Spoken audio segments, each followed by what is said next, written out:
अचानक ठूलो बाढी आएपछि रसुवा, नुवाकोट, धादिङ, गोर्खा र चितवन जिल्लाका तटीय क्षेत्रमा उच्च सतर्कता अपनाउन आग्रह गरिएको छ। बुधबार बिहान जिल्ला प्रशासन कार्यालय धादिङ र रसुवाको विशेष सूचना जारी गर्दै नदीमा पानीको बहाव अत्यधिक बढेर बाढी आएसँगै तटीय क्षेत्रमा विपदको ठूलो जोखिम रहेको जनाएको छ।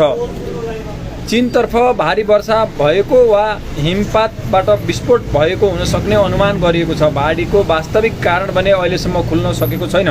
राष्ट्रिय विपद जोखिम न्यूनीकरण तथा व्यवस्थापन प्राधिकरण र बाढी पूर्वानुमान महाशाखाका अनुसार भोटे कोशीमा आएको यो बाढी त्रिशुली नदी हुँदै मुगलिनसम्म पुग्ने देखिएको छ।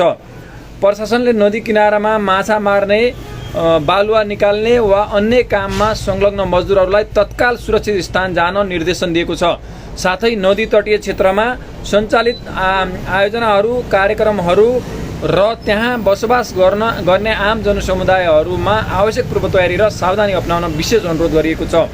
कुनै पनि विपदजन्य घटना घटे वा जोखिम देखिएमा तत्काल स्थानीय जनप्रतिनिधि, नजिकको सुरक्षा निकाय वा जिल्ला आपतकालीन कार्य सञ्चालन केन्द्रमा जानकारी गराउन प्रशासनले अपिल गरेको छ।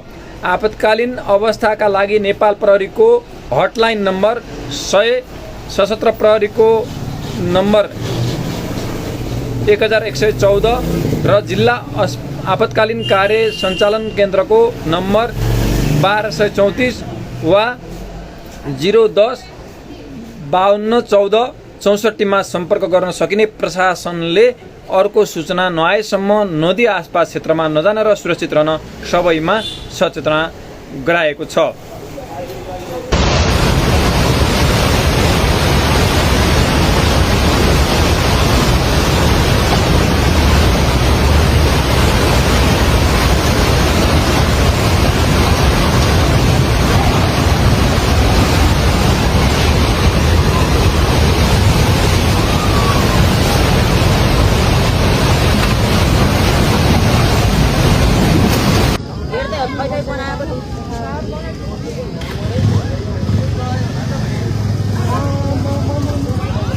डुबिहाल्नु, उ त्यो घरै डुबिसक्यो, पुलै जम्मै डुबी। अब होइन, खोलो अझै आइपुगेको छैन क्या माथिबाट। हामीले खोलो त अझै आउँदैछ कि, यो त आधी माथि आइपुगेको छैन। त्यतातिर घरहरू सबै घरहरू लान्छ, भाग्नु भ्याउने हो भने अहिले